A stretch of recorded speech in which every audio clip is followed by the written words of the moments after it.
중세까지만 해도 이슬람이 상당히 그 문명에 있어서 앞서갔던 적이 있었고요. 그런 여러 가지 정보이기 때문에 이제 우리가 오늘 오해도 풀어보고 또 최근에 이제 우리가 고국은 뭐 북미 회담이 잘 될 것 같다는 희망이 있지만 동시에 또 이란과는 관계가 틀어지고 이란, 시리아, 이스라엘에 얽힌 그런 여러 복잡한 관계들, 오늘날의 이슬람의 문제를 대해서 우리가 좀 공부 좀 해볼 필요가 있어서 우리 김동문 목사님을 모셨습니다. 우리 김동문 목사님은 정통 이슬람 전문가입니다. 학부도 외대 아랍어과를 나오셨습니다. 그리고 요르단에 계셨죠? 네? 이집트 앤드 요르단. 이집트와 요르단에 오랫동안 선교사 생활하셨고요.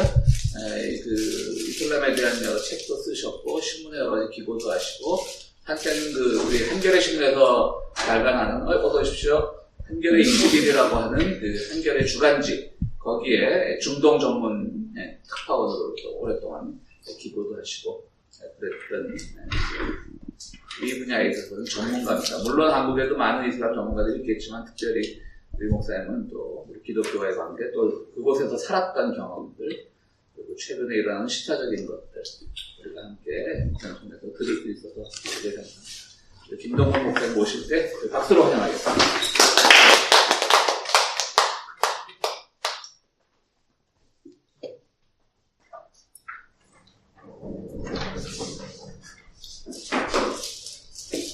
어떻게 시작을 해야 될지 모르겠는데요. 왜냐면 복면 청중일 때가 많거든요. 청중이 누군지 모르는 상황에서. 근데 실은 일단은 제가 큰 뭉변을 당할 거라는 생각은 안 하고 있어요. 그건 아무 말씀이나 하셔도 돼요. 일반적인 착한 교회에 갔다가 그냥 평범한 얘기를 했는데 제가 예수를 믿느냐라고 하는 질문까지 받았거든요. 평범한 교회에 갔는데 그래도 남들이 말할 땐 목사한테 설교가 끝난 다음에 예수 믿느냐는 질문이 나오는 그 착한 교회도 경험을 했기 때문에 여기는 그런 착한 분위기는 지금 안 보여서요. 하여튼 그런 부분들이 있고 태극기 휘날리면서 이스라엘 깃발 휘날리면서 성조기를 휘날리는 그 집회에 참석해 보신 경험들이 혹시 있어요? 확인해. 그 옆에 있어요. 그 옆에는 언제나 만나는 늘 만나니까 여기에도 와요. 예. 함께해요. 그래서 하여튼 그런 거에다가 LA가 특별히 그 성향이 있는 교회와 그분들이 상당히 많거든요. 그러니까 이전에는 그 통일 기도회, 통곡 기도회 뭐 이런 거 있었잖아요. 그쪽에서 원래 이제 종국 프레임을 주로 엮었고 그런 분들이 이제 성조기를 많이 사랑하셨잖아요. 그리고 다른 한쪽에서는 이제 백투 예루살렘 운동이라고 하는 식으로 이스라엘 회복 운동이라고 하는 별개의 기도 그룹들이 있었는데 요새는 그게 연합이 돼서 잘 되고 있거든요. 하여튼 이게 좀 연합이 중요한 것 같아요. 북미 회담도 중요한데 미주 쪽이든 한국 쪽이든 그런 연합들이 일어나면서 좀 이렇게 독특한. 그래서 광광장에 대형 이스라엘 깃발과 성조기와 태극기 휘날리는 이런 상황까지 가게 되는데요. 어쨌든 일단 지금 여러분들의 성분을 지금 분석 중에 있습니다. AI가 있으면은 지금 현재 상태 속에서 이 정도 수위는 안전하다 뭐 이런 식의 다 이렇게 정보가 왔으면 좋을 텐데요. 우리는 뭐 다 안전합니다. 오직 이슬람에만 구원이 있다 그래도 별로 반발할 사람 없었는데. 지금 시간에는 간략하게 그러니까 이슬람 자체라기보다는 이슬람 현상 중심에서 좀 보려고 하거든요. 뭐 기독교든 한국 불교든 유교든 특정 종교를 짧은 시간에 말하는 것 자체가 그게 엄청난 폭력이라고 생각하거든요. 규정 지을 수 없는 거잖아요. 쉽게. 그리고 한 사람, 그래서 뭐 김기도 목사는 이런 사람이다라고 해서 1시간 동안 얘기한다는 그것도 조작이잖아요. 그러니까 규정 지을 수 없는 것을 규정 짓는 행위가 폭력적이다. 그럴 때는 그냥 큰 어떤 흐름을 이해하는 거죠. 그건 규정 짓는 게 아니라 뭔가 이렇게 궁금한 것들을 이렇게 클릭을 하면 통해서 우리가 놓쳤던 부분들을 이렇게 좀 짚어내는 정도가 그게 공정하다는 생각이 좀 들어요. 일단 큰 부분 속에서 그냥 소위 말하는 그 중동 이슬람권 요 지도들이 여기 있죠. 그래서 트리가면이라 까지 뭐 포인트 안 쓰더라고요. 아, 그런 거군요. 하여튼 그 속에서 중동으로 지금 가보는 거고요. 이게 좁은 중동이죠. 그래서 중동 자체도 지중해를 사이에 두고서 유럽의 반대편에 서 있는 거죠. 다. 이쪽이 스페인이잖아요. 지브롤터 해협이고 여기 모로코죠. 그래서 이쪽은 중동 지역의 터키까지.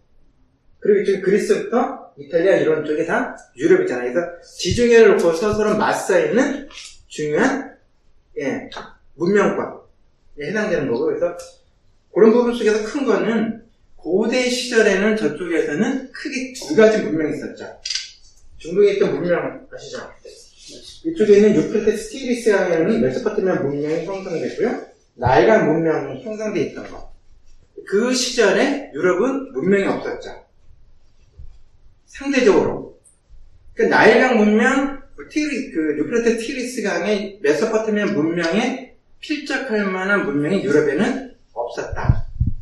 근데 그 문명이 계속되어지면서 나중에 그 물을 먹은 한 집단들이 마케도니아 쪽에서 뜨기 시작해서 그쪽이 소위 말하는 알렉산더 대왕에 의한 제국을 형성할 때도 기본은 어디죠?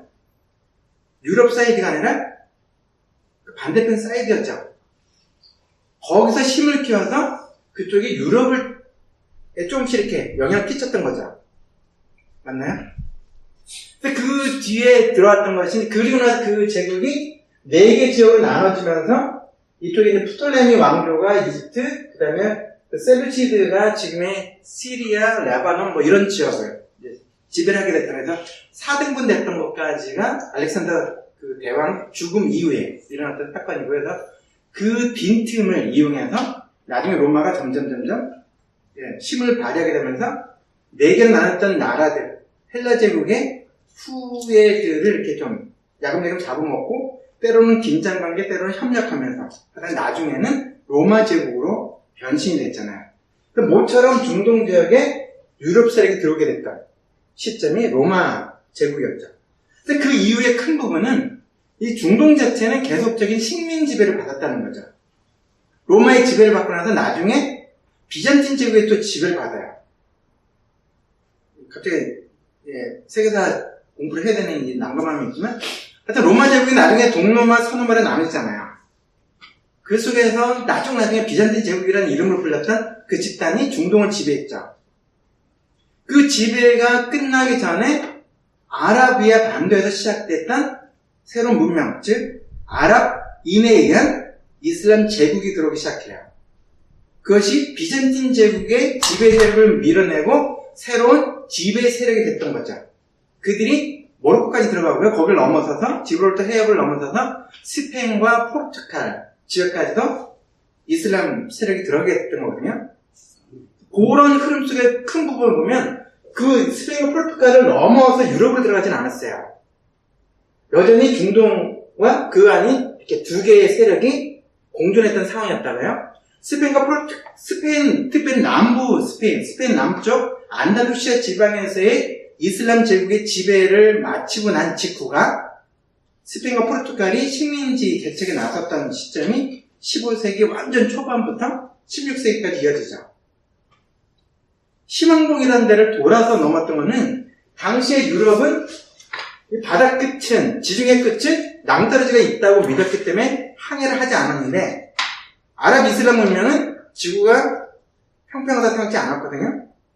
항해술이 발달되어 있던 것이 상대적으로 미개했던 유럽의 스페인과 포르투갈의 그 문명이 들어갔고, 아랍의 지배권이 바뀐 다음에 스페인과 포르투갈이 그 문명을 형성해서 다른 유럽 국가는 그냥 그러고 있을 때 그들이 한 바퀴 돌죠.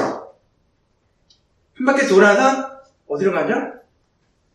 남미 쪽과 동남아시아의 자바나 수마트라는 이런 지역들로 지배를 했죠. 그때 상징적인 것이 커피. 스페인과 포르투갈 식민지마다 다 커피 산업이 다 들어갔죠. 그렇습니다, 지금. 커피가 그럼 이슬람의 기원이에요? 네. 근데 그런 맥락 속에 보면 어쨌든 그 이유가 어떻게 되냐면, 비교도에 우리가 먹고 스페인과 포르투갈이 15, 16세기 식민 지배의 종국이 되고 나서 그 다음에 새로운 제국이 어디였죠? 영국과 프랑스죠. 영국과 프랑스가 중동을 다 지배를 했죠. 그 지배가 끝나면서 1차 대전 당시의 큰 싸움은 뭐죠? 터키를 중심으로 했던 오스만 터키 제국이 유럽으로 진입하려고 하는 상황 속에서 싸움이 시작됐던 것이 1차 대전이죠. 근데 그 1차 대전에서 터키에 맞서서 나머지 아랍 국가들이, 아랍 민족들이 영국과 프랑스 편에 서서 1차 대전에 참전을 해요. 그것의 저기로는 나라 세워주겠다고 약속을 받았어요. 그래서 열심히 참전했고 터키를 밀어냈어요. 그리고 부분적으로 윌슨의 민족 자격주의자마다 수많은 것이 있었고 독립시켜주는 줄 알았더니 뻥이야 이런 식이 됐고요. 어느 날 1948년도에 이스라엘만 나라를 세워주게 되면서 우리가 익숙해지는 중동의 이야기가 시작이 돼요. 근데 그 시점까지도 큰 부분은 이슬람 제국이, 소위 말하는 이슬람 제국이 종교를 내세워서 유럽을 침략한 적이 있는가라고 반문하기 시작하는 거예요. 영국과 프랑스 등 서구 세력은 계속적으로 중동 지역이나 이슬람 지역이나 제3세계를 계속 식민 지배를 해왔지만 이슬람 제국의 이름으로 유럽에 대한 식민 지배를 시작했는가? 그것에 대한 흔적은 없다는 거고요. 중간에 유럽 사이에 복잡한 것을 외부의 적을 통해서 순환시키기 위해서 만들었던 십자군 전쟁이라고 하는 전쟁이었고요. 그때도 아랍 이슬람 세력이 로마를 타도하자거나 뭐 이걸 한 적이 없는데 저놈들이 잠재적인 악한 놈들이고 거룩한 성 예루살렘을 지배하고 있는 나쁜 놈들이 저놈들을 쳐야 된다라는 식의 이데올로기 공작을 했던 것이 그 사이에 일어났던 일들이에요. 근데 그때부터 시작됐던 것이 나 자신의 우리 집단을 거룩하게 하거나 정의로운 집단을 하려면 상대를 악마화시켜야 되죠. 그것도 극단적인 악마로 취급해야만 내가 더 정의로워지잖아요. 헐리우드스러운 분위기는 똑같잖아요. 악마가 악인이 더 악질적이고 요즘 더 잘생긴 데다 더 악질적이어야지 이게 영웅이 덜 생겨도 이게 효과가 있잖아요. 옛날에는 얼굴빨로만 그 착한 편이 나왔지만 요새는 그건 아니잖아요.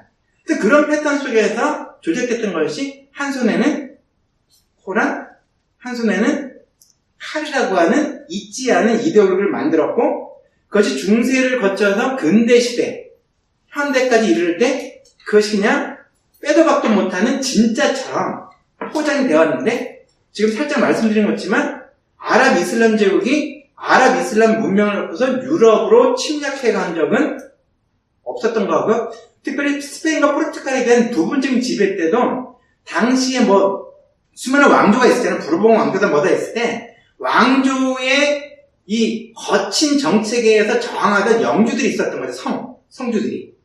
이 성주들의 입장 속에는 지배자 어떻게 주군을 바꾸고 싶었던 상황인데 이 전쟁이라는 것은 우두머리 바꾸기 싸움이지 백성들 한 사람 한 사람 다 찾아내면서 이거 서명받는 거 아니잖아요. 통치자 바꾸는 거거든요.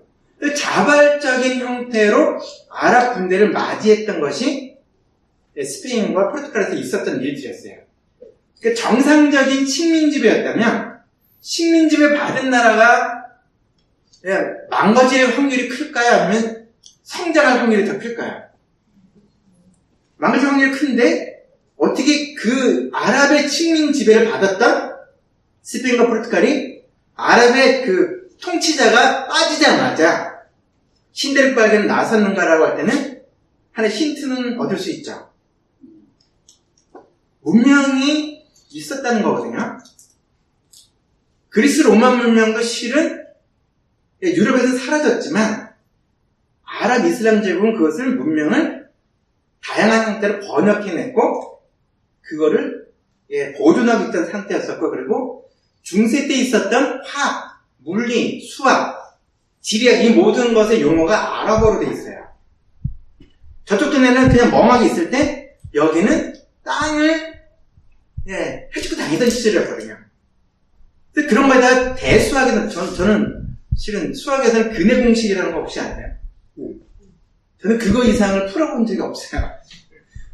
저도 이제 본고사, 저희 학번까지 원래 본고사 보게 돼 있었는데, 근데 수학, 진짜, 이게 풀리지 않는 문제였는데, 근데 그런 식이었는데, 그 모든 수학과 과학, 그다음 연금술까지, 금속, 이게 모든 게 다 아랍 제국에서는 생활화되어 있던 상황이었다는 거죠. 이 부분이 유럽으로 들어가면서 르네상스가 시작이 됐고, 르네상스에서 다행하게 유럽의 먼저 계몽운동이 시작됐던 거 있잖아요. 그 패턴 속에 보면 한쪽에 이슬람은 악이다, 이슬람은 악의 축이다라고 하는 실제적인 근거를, 큰 근거를 찾기는 쉽지 않다. 오히려 유럽에 의한 중동 지배와 중동에 대한 식민 지배는 스페인과 포르투갈 이후에 영국부터 시작하면 18세기, 19세기, 20세기 이를 때까지 다 그들이 지배한 나라가 지금의 대부분의 무슬림이 많은 나라들, 중동부터 동남아시아, 인도에 이르기까지가 다 그 나라들의 식민지였잖아요. 즉 기독교를 내세웠던 세력이 미개한 저쪽 나라를 우리가 각성시키기 위해서 하나님의 이름으로 그 나라를 뭐 한다 이런 식의 전쟁했던 시점이잖아요. 이 부분이 기본적인 문제제기죠. 그래서 이슬람 문명은 어둠의 문명인가? 그리고 이슬람 세력은 적대적이고 위협적이고 악의 축이었는가? 그런 역사 속에서 나왔던 거는 그렇게 만약에 이슬람이 악이라고 하면 유럽은 더 큰 악이라고 규정될 수밖에 없다. 왜냐면 기준을 똑같이 한다면. 또 이슬람이 어두운 문명이었다 얘기하기에는 이상하다. 그쪽이 어두울 때 상대로 여기는 문명이 있었던 시기였다. 그리고 침략성이나 뭐다 여러 가지 얘기할 때도 반박을 가할 근거는 상당히 많다.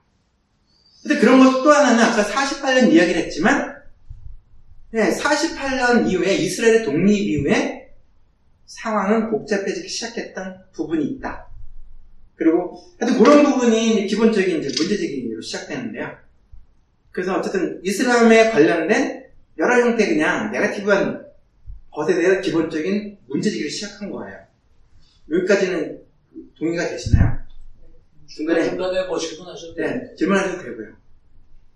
근데 그 이슬람이 종교가 그 탄생한 게 7세기 6세기. 그때 6세기 근데 이미 그때는 그 기독교는 어느 정도 이제 그 뭔가 국교화는 안 됐겠지만 제국이었죠. 비잔틴 제국이요.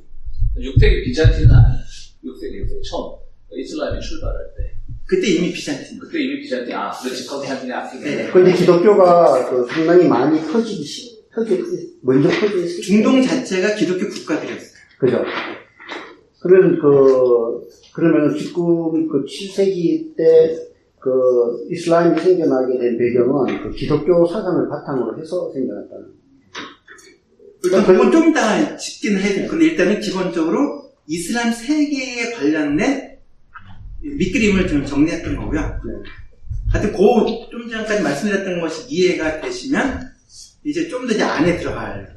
그러니까 제가 드리고 싶은 말씀은 그 중동 제국의 역사라는 것이 그 무슬림의 그 역사 그 자체라기보다는 그런 그 기독교 우리가 지금 알고 있는 기독교의 어떤 그런 것도 혼재되어 있는 상태에서 나중에 이슬람으로 통일된 거지 그 자체가 이슬람의 역사라고 보기는 힘들지 않느냐는 거예요. 그 얘기는 아직 제가 전혀 끌어내지도 않았거든요. 저런 경우를 미리 초를 치는데 엉뚱한 초를 친다 이렇게 얘기하거든요. 김민혁쌤 같은데 지금 그냥 질문을 하고 있어요. 외생 질문이 아니고 요새 조선일보스러운 질문. 완전 모욕받았다. 상처받았다. 진짜 시원하다. 정부 기병실하고 질문이 또. 하여튼 그런 것보다 큰 거는 이제 큰 거는 종교 전쟁은 과연 있는 것인가? 전쟁은 권력자들이 자기 힘의 확대를 위해서 정치든 종교든 이념을 내세우는 표방하는 것이지 종교 자체의 가치를 확산시키기 위한 싸움은 최소한도 여기 2000년 사이에 얘기는 찾아볼 수가 없었다. 또 심지어는 오스만 터키라는 이슬람 제국과 아랍 무슬림들이 싸웠다는 거죠. 그때도 실은 오스만 터키에 빌붙었던 지역에 세력들은 있었겠죠. 마치 일제에 빌붙어서 힘썼던 한국 사람들도 있었던 거잖아요. 그 여러 가지 섞여 있지만 큰 부분은 종교와 종교 간의 싸움이었는가라고 할 때 그렇지 않은 측면이 보편적이었다. 지배 세력이면 피지배 세력들은 지배를 벗어나고자 싸우는 거죠. 그게 아까 이제 오스만 터키부터 시작했던 거고요. 이제 쭉 지나가서 1세기, 2세기, 3세기, 4세기, 5세기, 6세기 여기까지만 살짝 짚어내면 당시에 어쨌든 이런저런 여러 가지가 있는 속에서 4개의 큰 교회 집단이 형성되고 나중에 5개가 됐죠. 예루살렘, 그리고 안디옥, 그리고 어디 있을까요? 소아시아, 그리고 이집트가 이제 알렉산드리아 나중에 생겼던 거고요. 그리고 나중에 로마가 들어갔죠. 순서적으로. 그래서 이런 5개의 큰 기독교 센터들이 형성되어지면서 서로가 경쟁하고 긴장과 견제 균형을 이뤄나가다가 나중에 로마가 독립적으로 교황을 지칭하게 되면서 나머지 4개의 감독들이 거기다 맞서기 시작하죠. 이놈이 무슨 감독이냐, 교황이냐라고 해서 거기다 반발이 되어지면서 소노마라고 하는 로마 쪽과 나머지 기독교인이 갈등을 일으키게 돼요. 그래서 나중에 정치적으로 이렇게 연결될 때 그냥 그 소노마하고 동로마 이런 식으로 나눠지는데 나머지 지금 4지역 있잖아요. 알렉산드리아, 이집트, 그 다음에 안디옥 교회가 지금의 시리아부터 이라크까지 들어가고요. 그리고 소아시아, 예루살렘, 뭐 이런 부분, 예루살렘 지금의 이스라엘과 팔레스타인, 요르단까지가 중심이 돼 있어요. 이쪽에 있는 이 그룹들이 그냥 독자적으로 존재해 왔다가 나중에 언제 형성되던 비잔틴 제국이 이 나머지 국가를 또 식민 지배했어요. 그러면은 그 지금의 터키, 이스탄불을 중심으로 형성됐던 기독교 국가가 지금으로 치면 시리아를 지배하면 감사함으로 받을 것이 아니라 싸우는 거죠. 식민 지배를 받고 지배를 받을 때 거기에 저항하는 것은 아주 정상적인 거거든요. 근데 이미 초대 때도 기독교 국가, 기독교 문명권 안에서도 지배자와 피지배자 사이에 끝없는 싸움들이 있었고 그 싸움의 명분은 서로가 믿는 신의 이름으로 싸우는 거거든요. 그러니까 비잔틴 제국 물러가라, 이것이 핵심이었어요. 그런 판에 비잔틴 제국을 밀어내려고 하는 세력이 왔을 때 적은 우리 편이라고 하는 이런 맥락 속에서 아랍 이슬람 지역에 있는 그냥 소위 말하는 그냥 종교적인 기독교인들이 아랍 이슬람 군대를 환영을 하게 되고 그들의 관심은 종교가 아니라 지배자를 바꾸는 것이었죠. 그래서 자발적인 수용을 한 것은 맞는데 그것을 종교적인 수용으로 보는 것이 아니라 새로운 대체 정치 세력 아니면 기존에 있던 지배 세력을 대체하려고 하는 세력을 환영하는 이런 맥락들이 존재했었어요. 그러니까 그것이 형성되고 나서 7세기, 8세기로 흘러가는 이런 흐름 속에서 그 다음에 9세기까지 흘러갈 때 아랍 이슬람 제국의 지배자들이 비아랍인의 무슬림 되는 것을 허락지 않았어요. 그냥 백성으로 존재하는 것이고, 왜냐면 이슬람은 아랍인의 종교다. 그리고 알라는 아랍인에게 아랍어로 계시한 자다. 비아랍인에게 그 알라의 계시는 허락되지 않는다라고 하는 아랍 선민주의가 있었어요. 그것이 150년 이상 계속 유지되어 왔던 흐름도 있었어요. 그것이 초기 이슬람 시대 때 얘기거든요. 그래서 이 맥락을 말씀드린 거는 이슬람 세력, 이슬람 제국의 확장이 무슬림의 확대에 의한 전쟁이 아니었다는 거. 그리고 그 안에서 차별이 있었어요. 아랍인과 비아랍인 사이에 또 아랍 무슬림과 아랍 비무슬림 사이의 차별. 그리고 완전 비아랍인에다가 비무슬림이면 이게 참 밀리게 되는 이런 맥락들이 초기 이슬람 시대 때 일들이었죠. 근데 중간에 그냥 너무 복잡해지기 때문에 하여튼 그런 맥락들이 존재해요. 초기 이슬람 시대 때나 19세기, 20세기 때 보였던 오스만 터키와 함께 싸우던 아랍 무슬림들의 패턴은 똑같다. 부당한 지배 세력을 반대한다라고 하는 맥락은 똑같아요. 지배 세력이 기독교니까 무슬림들은 그건 의미가 없는 거죠. 그리고 중간에 상징적인 사건은 십자군들이 예루살렘을 공격해 왔을 때 예루살렘 주민들이 유대인이나 기독교인도 있고 무슬림도 있었고 비종교도 있었지만 그들이 예루살렘 성을 공격하는 적들과 맞서 싸웠다는 거거든요. 그래서 킹덤 오브 헤븐이라고 하는 영화도 나왔던 거지만 자기 땅을 침략하는 세력과 싸우는 거거든요. 왜냐면 종교전쟁이 아니었으니까 주민들은요. 저쪽 동네에서도 실은 용병 안에도 보면 무슬림들도 용병을 사게 됐어요. 십자군들이 십자가를 달았지만 용병들도 수용했던 거거든요. 예수는 명분이지만 어쨌든 예루살렘 시민들은 시민들이 연합해서 적과 싸웠다는 거. 그것도 상징적인 거죠.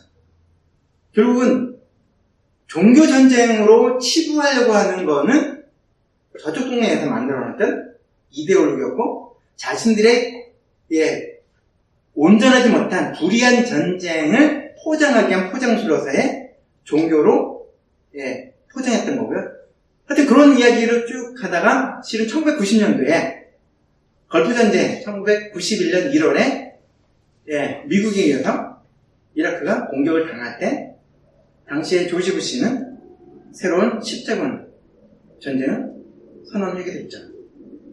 근데 그 이후에 계속됐던 것이 악의 추계 문제가 실은 이전부터 이슬람에 대한 적대적인 감정을 표현해왔던 것이 1990년 이후에 본격적인 중동에서의 미국의 개입하고 연결되어 있어요. 또 2003년도에 3월달에 있었던 전쟁 때도 여전히 똑같은 맥락이었어요. 아버지와 아들은 같은 생각이었고 같은 신앙을 가졌던 거죠. 그래서 이슬람을 악의 축으로 악마시키는 이데올로기들을 확산시켜 나갔어요. 그것이 어떤 2003년 4년이었고요. 그러면서 미국이 이렇게 된 지배를 시작했는데 출구 전략을 찾지 못해서 무척이나 힘들었던 건 아실 거예요. 왜냐면 들어갈 때 명분이 대량 살상 무기가 있다고 쳤지만 대량 살상 무기는 발견된 적도 없었고 만들어진 적도 없었던 거죠. 근데 명분을 만들어내는 명분도 못 만드는 상황에서 지배가 길어질수록 치안도 유지 못하는 여러 가지 복잡한 상황에서 나중에 무슨 명분으로 쓱 나왔잖아요. 그 명분 중에 하나가 이라크가 이제 안정됐으니. 근데 실은 빼도 박도 못하는 상황 속에서 뭔가 명분이 필요했던 거잖아요. 명분 없는 주둔에 대한 부담이 미국 내도 있었던 거잖아요. 그 당시가 오바마 체제였지만. 근데 그런 부분도 이 흐름은 종교전쟁을 앞세우는 흐름 안에는 좀 달리 봐야 될 여지들이 있고, 또 다른 거는 그 시기에 오사마 빈라덴이라고 하는 한 세력이 등장했죠. 탈레반과 뭐 등등인데 그들의 존재감은 실은 미국이 만든 거였죠. 러시아의 남하 정책을, 중동에서 남하 정책을 차단하기 위해서 아프가니스탄이 우측 끄트머리입니다. 러시아로부터 들어오는 것을 막기 위해서 거기에 저항 세력들을 만들어냈죠. 근데 러시아가 무너졌잖아요. 소련이 무너지고 나서 동서냉전체가 무너지고 나니 이게 복잡해지잖아요. 토사구팽을 복잡하죠. 어쨌든 써먹었는데 용도가 사라진 거잖아요. 그 속에서 팽당하는 어떤 상황 속에서 그 총구가 미국을 향하게 됐던 거죠. 실컷 써먹었는데 왼수를 삼았을 때. 그런 시점의 여러 가지 속에서 미국에서 우리가 충격적인 사건이 나왔던 9.11이라는 사건이 또 바로 발생이 됐던 거죠. 그래서 그리고 나서 또 이게 악의 축에 완전히 악마 집단이 알카에다가 됐던 것이고, 거기에 마귀의 핵심 세력으로 마귀 자체가 오사마 빈라덴으로 되어져서 계속적으로 악과의 싸움이라는 흐름을 갖고 왔는데 어느 날 오사마 빈라덴이 파키스탄에서 죽는 장면으로 뉴스에 등장하게 됐죠. 또 초라한 모습으로 죽게 된 모습을 했을 때 이제 또 문제가 생기죠. 열심히 악이 클수록 정의로운 집단의 싸움이 더 정당해지는데 그가 사라지고 나니까 당황스럽잖아요. 그 다음에 진행됐던 것이 최근까지도 악명을 떨치고 있는 IS라는 집단이죠. 그래서 IS가 지금 순간적으로 연도를 기억 못하겠는데 2014년인가요? 그때 라마단이 막 시작되는 첫날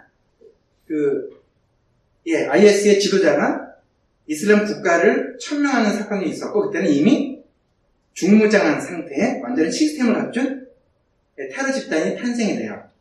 근데 거기서 한 장에서 질문 던지게 되는 부분들은 이스라엘의 첩보망이 엄청나게 강하죠. 완전한 시스템을 갖춘 집단이 생길 때까지 몰랐다면 그 정보기관은 무능력하거나 또 하나는 미국도 정보망이 세죠. 위에도 날아다니잖아요. 완전한 시스템을 갖춘 집단이 생길 때까지 몰랐다면 문제가 있고요. 그죠? 그래서 새로운 적이 생겼어요. 그래서 치열하게 이슬람 국가와의 싸움을 통해서 테러와의 대전쟁은 계속 유지됐고 지금까지 이어졌던 부분인데 IS가 퇴각을 하고 축소가 되고 나니 뭔가 악이 필요하잖아요.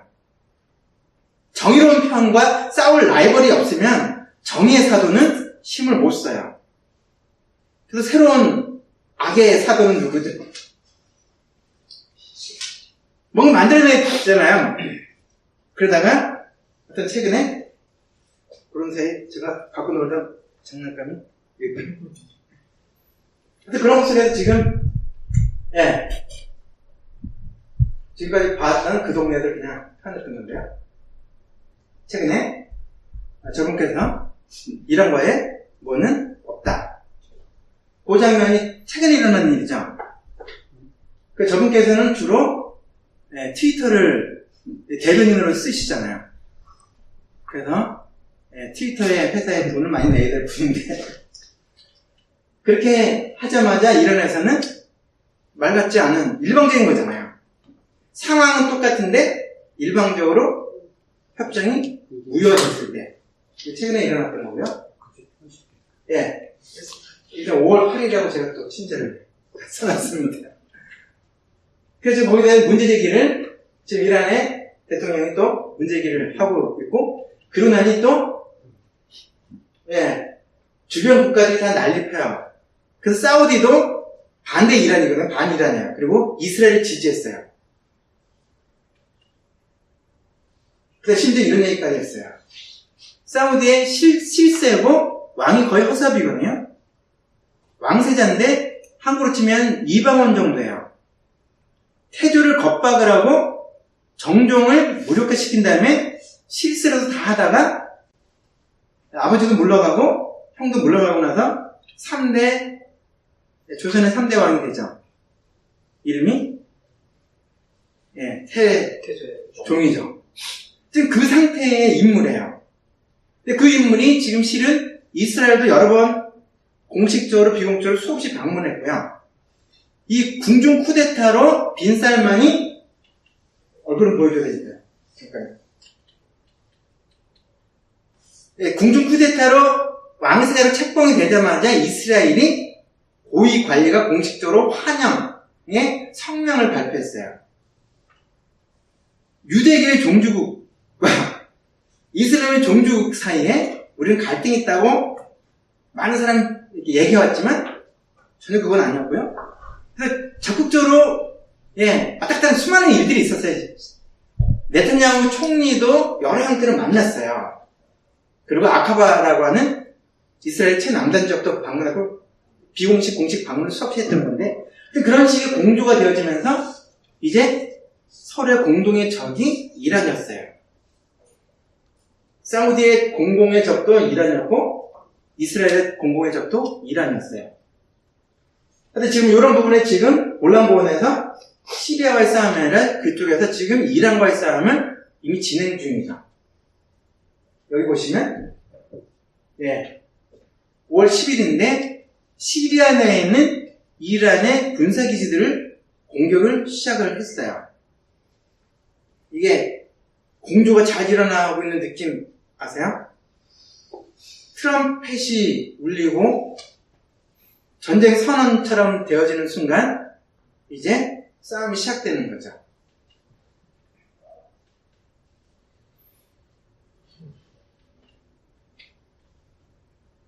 그런 사이에 지금 터키는 그것도 이슬람 국가죠. 우리가 볼 때는 이란 편에 들어서고 사우디를 반대하고 이스라엘에 반대하고 트럼프 행정부의 정책을 반대하는 목소리를 내고 있는 거죠.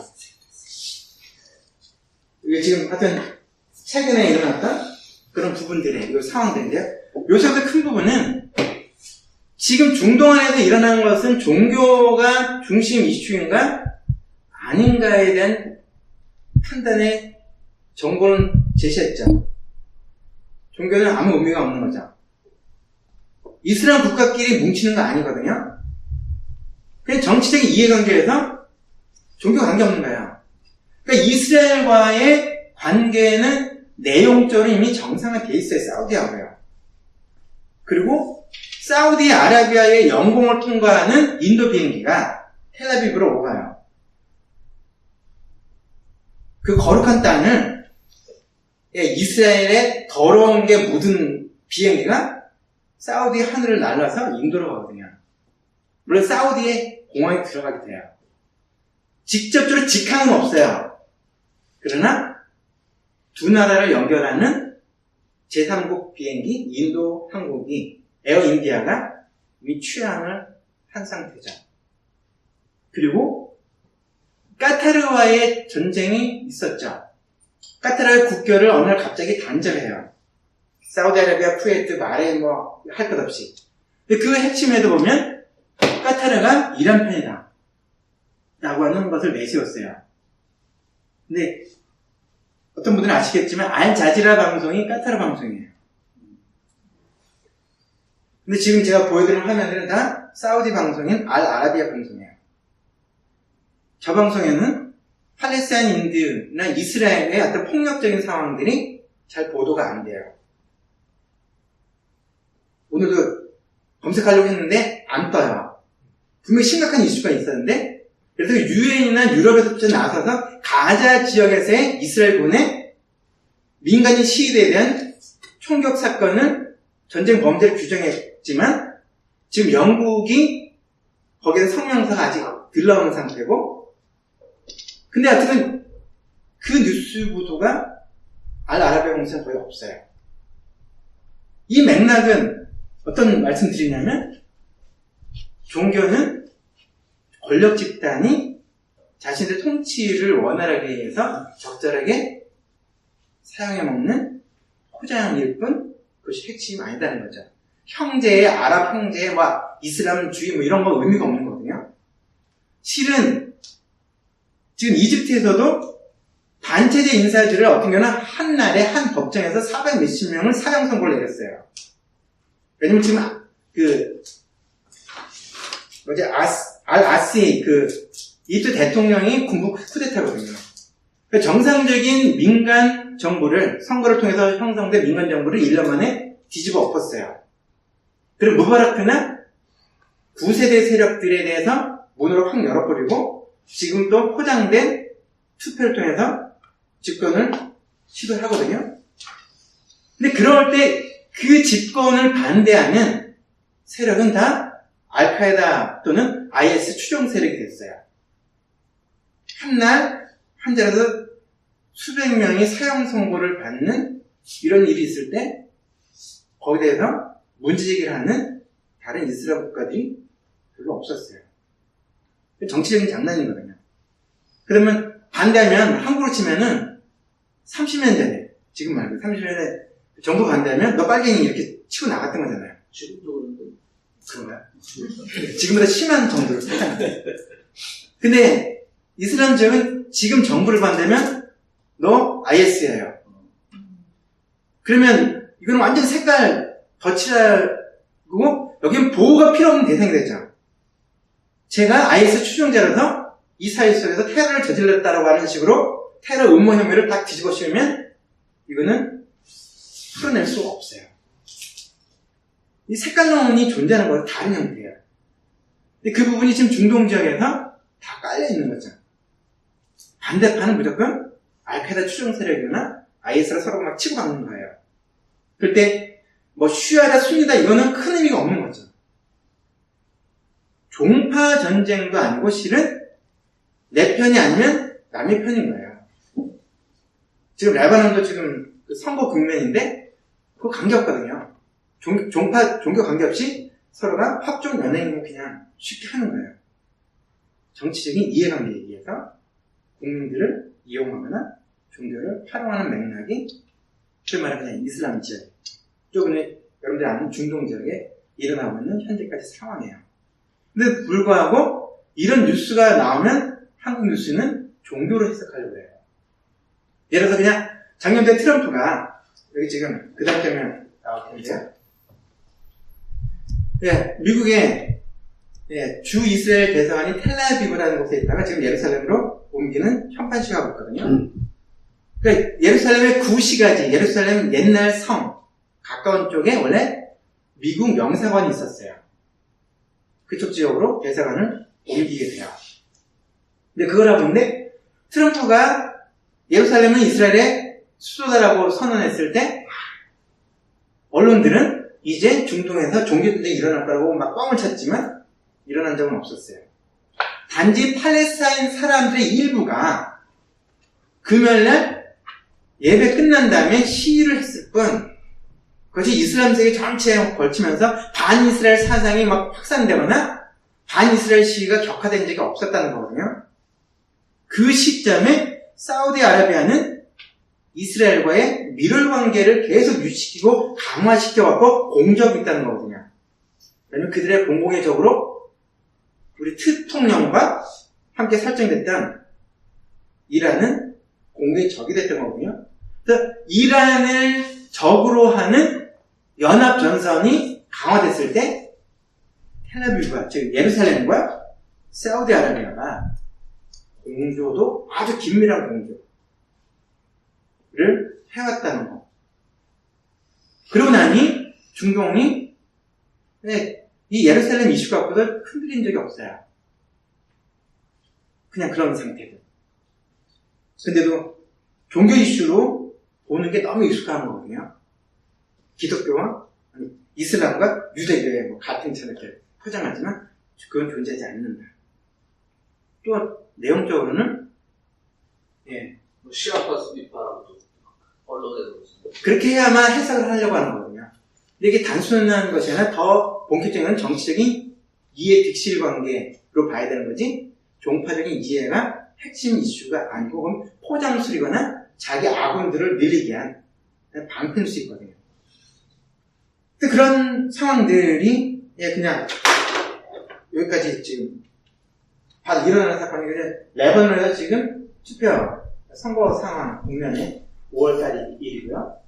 이때도 지금 재미난 거는 이란과 시리아의 입김이 레바논에서 원래 전통적으로 셌어요. 그래서 레바논에서 국회의원이 나가려고 하면 뒤에다가 옛날에 시리아 대통령과 사진 찍은 거.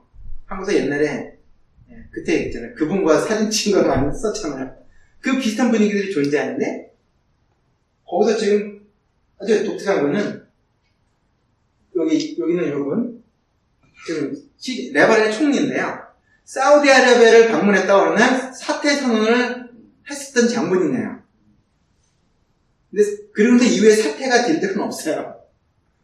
선언했을 때 그것 또한 그 이란과 헤즈볼라라고 하는 이 연결고리에 대한 반발의 이미지로 정치적인 선언을 했던 거거든요. 근데 그 속에서는 이게 취합하기 때문에 반대하는 것이 아니라 자기 편이 아니면 어떤 명분을 내세우든 반대해야 되니까 그런 종파든 그 다음에 정치적인 이슈든 여러 가지를 건드려서 무조건 반대를 위한 반대의 맥락들이 실은 존재하는 거고요. 그러니까 지금 이게 가자지구에서 시위대를 향해서 충격을 가하는. 그래서 매주 금요일날 현지 시간으로 금요일날 낮예배 이후에 가자 주민들이 국경 근처까지 와서 국경을 열어라라고 하는 그런 행진을 하게 되는데, 저 이슈의 핵심은 1948년도에 갑자기 이스라엘이 섰어요. 48년에. 그때가 지금 5월 이번 주예요. 이스라엘 독립기념일. 근데 갑자기 되는 거, 그 독립선언 직전에 제가 갖고 있는 자료나 중동에서 나온 일반적인 자료는 530 몇 개 마을에 대한 이스라엘 세력들이 와서 초토화시키거나 맞고 나갈래, 걸어서 나갈래. 뭐 이런 식의 그냥 이베큐에이션이 그냥 집단적으로 일어났던 사건이어서 그것을 대참사라고 불렀어요. 한쪽에서는 독립이지만 한쪽은 폭망한 사건들이거든요. 그 이후부터 그 땅으로 못 들어가는 거예요. 이스라엘이 점령지인데도 불구하고 돌아갈 권한을 방문 권도 주지 않는 거예요. 자기가 태어나서 자란 땅에서 쫓겨나는 것을 넘어서서 접근도 할 수 없는, 돌아갈 권리를 요구해왔던 운동들이 있었는데 올해는 지금 60년이 됐죠. 70년이죠. 48년 했으니까. 그래서 기독교 시로 표현하면 희년이잖아요. 그래서 이번엔 큰 행진이었거든요. 잃어버린 땅으로 돌아가는 큰 발걸음이라고 하는 시위를 시작했는데, 첫 주간부터, 주중에는 없어요. 금요일마다 진행돼요. 그 사건이 계속 발생되지만 저것을 규탄하는 얘기는 실은 마흐무드 아바스 팔레스타인 국가수반도 립서비스만 하지만 실제로 관심이 없거든요. 재미난 건 전쟁을 명분으로 삼아서 지금 2텀을 선거도 안 하고 연임이 됐어요. 자기 손해볼 거 없죠. 선거가 한 달, 2달 남았던 시절에 가자 전쟁이 이전에 터졌어요. 2000년대 초에. 그래서 선거가 연기됐어요. 그래서 지금도 계속 연기된 상태예요. 뭐 손해볼 거 없잖아요. 결국은 주민들만 다치는 거예요. 저런 상황에서 하마스든 뭐든 정치 세력이라고 저는 보거든요. 종교 집단이 아니라 그들의 이해관계에 의해서 누구도 보호하지 못하는 상황에서 보호받지 못하는 주민들은 자신들의 목소리를 냈지만 누구도 그들의 실질적인 대변인이 되질 않아요. 정치적으로 불리하면 반대하고 유리하면 집어당기는 게 하마스든 파타라고 하는 지금의 마흐무드 아바스라고 하는 이스라엘의 집권 세력도 똑같거든요. 그래서 실은 현장을 다니다 보면 뚜껑이 더 많이 열려요. 그리고 사람들 만나서 인터뷰도 하고, 물론 제가 살던 요르단도 절반 이상이 팔레스타인에서 피난왔던 실향민들의 후손들과 1세가 요르단의 절반 이상이었거든요. 그리고 지금 팔레스타인 지역은 더 하잖아요. 또 거기다 또 하나는 1948년, 그 다음에 1967년에 3차 중동전 때 지금의 웨스트뱅크라는 것이 그때 다 뺏긴 거예요. 근데 그 뺏긴 땅에서 태어난 사람들 중에서도 피난 온 사람들, 특별히 가자지구 출신이었다가 다른 쪽에 피난 온 사람들은 그 후손들도 난민으로 간주돼요. 팔레스타인의 시민권이 부여가 안 돼요. 48년에 가자 출신 피난 왔던 사람의 후손이 지금 몇 세죠? 지금 서드 제너레이션까지 나왔잖아요. 근데도 거기 신분증에는 가자 사람이라 나와있지 팔레스타인 주민으로 간주 안 돼요. 67년도에 형성된 난민한테도 가자 출신은 가자 사람이라 돼 있어요. 그 나라 시민이 아니에요. 근데 그 난민의 지위가 세습되는 상태. 우리를 표현하면 실향민 출신, 북한에서 월남 피난민 출신한테 월남 피난민, 북한 사람이란 그 증을 계속 지금까지 발급하면 그 경우는 남한의 군대를 못 들어가게 하는 거죠. 아주 세금 내야 받는 때. 근데 총을 만지는 분야는 들어갈 수가 없어요. 분야가 좋지. 그런 것 속에서는 이루 시민이라는 거 어떻게 보면 이스라엘 시민이고요. 이스라엘 시민 중에서 아랍계 이스라엘 사람들인데 그 사람들은 졸지에 이스라엘 국적을 갖게 된 거예요. 못 도망갔거나 이렇게 물타친 거예요. 이 땅이 우리 땅이라고 해서 깃발을 딱 꽂았는데 쫓겨나지도 못했고 그냥 있는데 그 땅 안에 있는 사람은 이스라엘 국적을 줬어요. 그 사람들을 아랍계 이스라엘 사람이라고 불러요. 이쪽 숫자가 전체 이스라엘 국적자의 지금 5분의 1 정도 돼요. 근데 거기도 총기를 다루는 파트는 유대계 이스라엘 사람들은 군대가 의무적이에요. 고등학교처럼 다 가야 되는데 아랍계 이스라엘은 지원을 해서 성부 검색을 받아야만 군대를 가요. 군대 가기 싫은 나라에서는 좋은 제도일지 모르지만 이거는 불평등이라는 상황이 생기잖아요. 다 가는데 너는 안 돼 라고 할 때 이게 또 박탈이잖아요. 그 숫자가 5분의 1 이상이에요. 그러니까 유대계 이스라엘, 아랍계 이스라엘, 그 밑에 팔레스타인 사람들이에요. 팔레스타인 주민. 그 밑이 뭐죠? 난민이에요. 그게 세습인 거야. 극복이 안 돼. 이때도 종교 의미가 없어요. 신분증에 나와있는 정치적인 해석이 대대손손까지 계속되어져 있는 상태들이에요. 이거는 한국에서 이해를 거의 못하는 상황이거든요.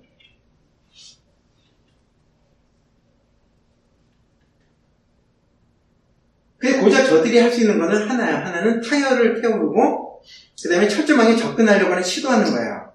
그것이 그들이 편할 수 있는 정치적인 편양시거든요. 그리고 물매라고 표현하는 그거는 새총. 근데 한쪽에서는 실탄이 실제 있었고요. 총격, 실제 총이죠. 중무장한 상태 속에서 조준 사격을 하고 이스라엘 친문에도 스나이퍼라는 단어 써요. 저격수거든요. 모두가 다 실탄 다 갖추고 있어요.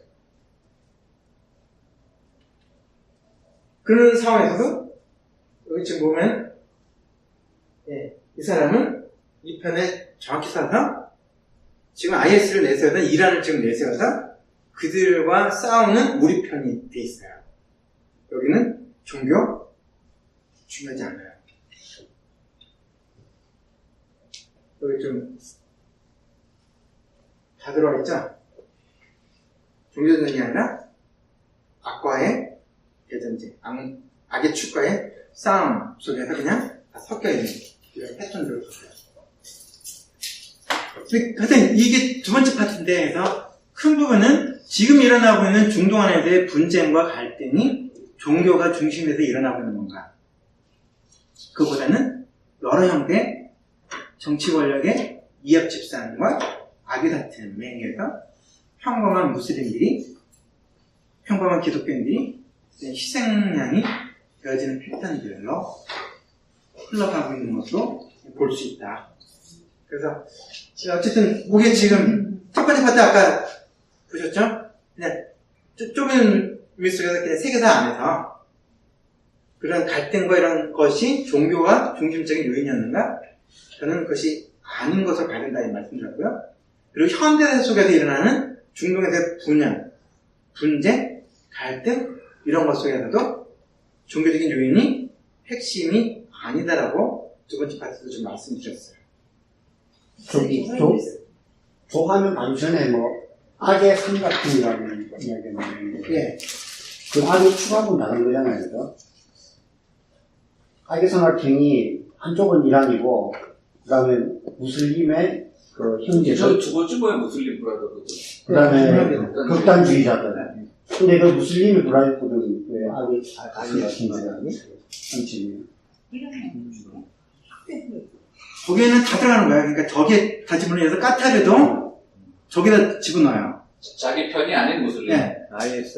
그러니까 저쪽이 이란에 대해서 좀 우호적인 말을 했다 그러면 다 같은 놈이 취급되는 포괄적인 의미 속에 다 들어오는 거예요. 하여튼 근데 그 극단주의라는 것도 저들의 해석이에요. 자기 반대하면 너 이렇게 극단스럽냐 이런 거지. 그러니까 이슬람의 용어로 표현할 수 있는 최악의 색깔. 알리니 뭐 그런 거. 네, 색깔이네요. 근데 그 지리적으로 지금 이게 실은 이란과 시리아, 그다음 중간에 연결하는 그런 식의 트라이앵글인데 결국 중동 전체를 네. 아우르는 것이고 전선이 지금 하나가 아닌 거예요. 그러니까 궁금한 거는 최근에 그 중동 보면은 옛날에는 이집트가 거의 반 이스라엘 전선의 앞에 성어처럼 포장이 됐어요. 있었는데 지금은 완전히 빠진 것 같아요. 그쪽의 스탠스는 뭐예요? 이스라엘 이야기가 아니 이집트 이야기가 없어요. 그러니까 친이스라엘이에요. 이스라엘. 그 같이 전쟁했잖아요. 그거는 나세르가 이집트인가 싸우는 예, 예, 말씀드린 대로 맞아요. 큰 거는 내세워진 명분이 아니라 실제 속에서는 합종 연맹이에요. 그리고 싸우는 것처럼 보여도 같은 편 많잖아요. 전쟁을 해도 정쟁하는 것처럼 포장이 됐지만 서로가 짜고 치는 게임도 존재해요. 결국은 집권에 유익하면 전쟁도 불사하지만 대통령이 나와서 전쟁하지는 않잖아요. 근데 그 1차, 2차, 3차, 4차 중동 전쟁에 그 가장 선봉했었던 데가 사실은 이집트거든요. 그럼 나세르가 영향을 갖고 있을 때.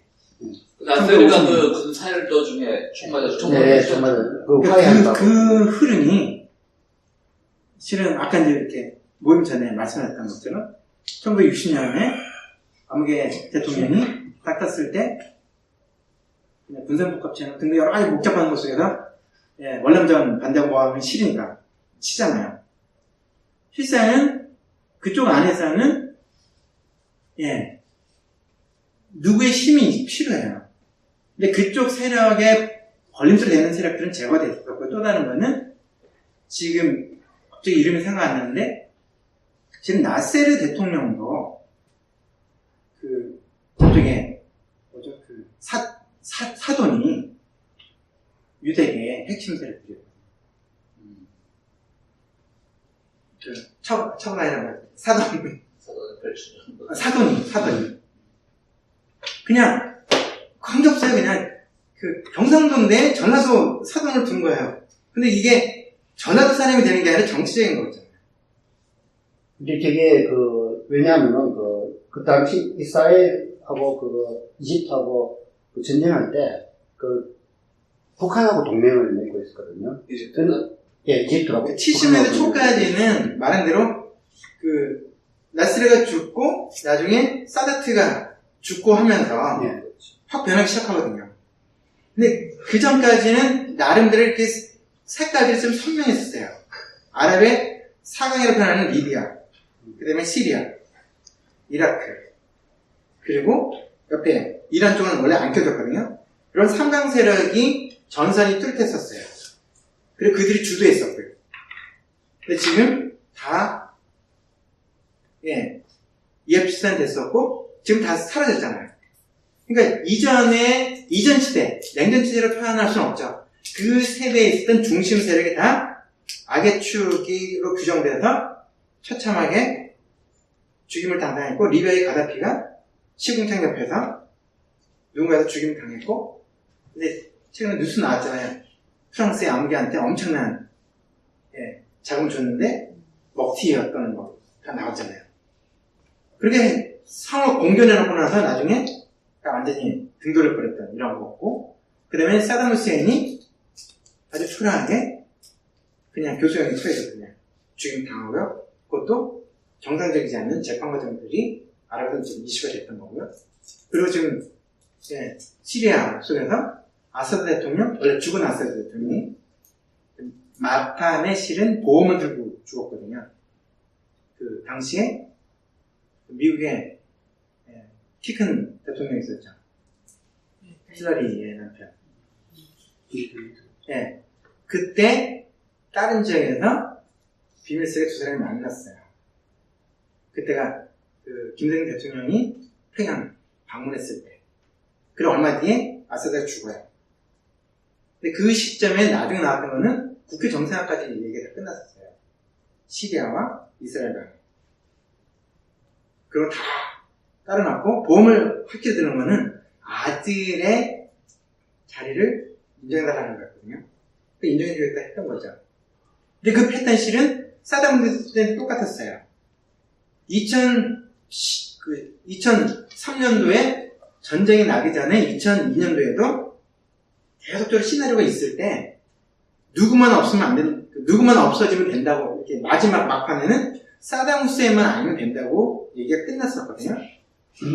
그래서 암흑의 아들을 차기를 내세우고 그를 자기를 보존해주는 것까지 이 흐름들이 나왔고 사담 후세인이 다음적으로 망명 얘기들 이 부분 다 이미 다 이렇게 팩트를 다 나왔던 얘기들이거든요. 근데 막판에 뒤집은 거죠.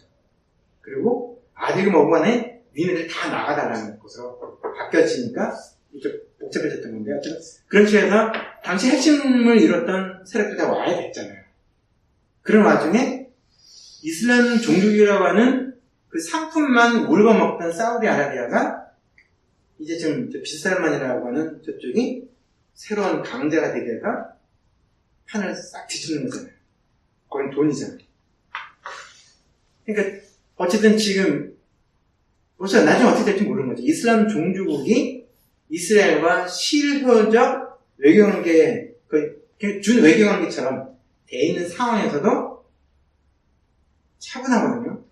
그거는 궁중 쿠데타를 일으키면서 동시에 유력했던 왕자들 다 리츠 칼튼 호텔이라고 하는 호텔을 임시 감옥으로 만들고 거기 잡아다 놓고서 다 내놓으면 야근해줄게.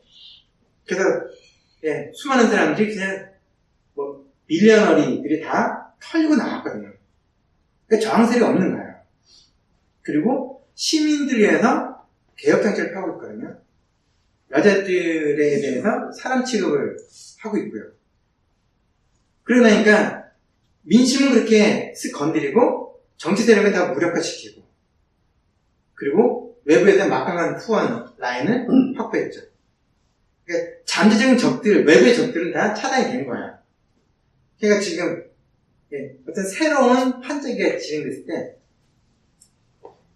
판짜기 이미 진행된 상태고 그것이 지금 커튼 올리기 직전에 이런 상황이다. 그래서 이 파트 속에서 어쨌든 종교 전쟁 그거는 명분이거나 허울이고 그리고 중동을 이해하는 데 있어서 종교보다 더 큰 거는 정치적 지배 세력의 정치적 이해관계의 측면에서 보는 것이 좀 더 자연스럽다. 그렇게 되려고 하면 지금 언론들이 지역에 대한 좀 더 정확한 진단과 이해가 필요한데 한국 언론, 이런 미국 쪽 언론들이 현장 취재를 하는 모양을 갖고 있고 그러나 현장 취재는 아니거든요.